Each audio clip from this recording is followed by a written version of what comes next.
ও চলে এসে আচ্ছা আচ্ছা আছে ঘায়ে পড়ে গেলে লড়বে না।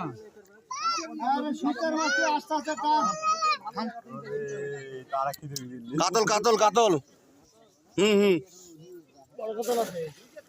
দেখি দেখি আমাকে উঠতে দাও। মাছ থাইলে ঢোকা মারবে না।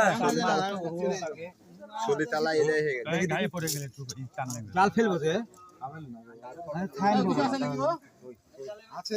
আছে, তুই ওদিক চাই প্যাটার্ন মাছটা বাড়ি গেল, দেখি হটো তো নামিস না, চলে যাবি। দেখি দেখি দেখি আছে আছে মাছ আছে, বড় বড় বড় অন্য মাছ বড় বড় জাল লাগে উপরে জালটা খাড়া হয়ে চলে আসছে। ঠিকই আছে, দল ধরে থাকে তো মাছে। তিন চারটে ছিল মাছটা।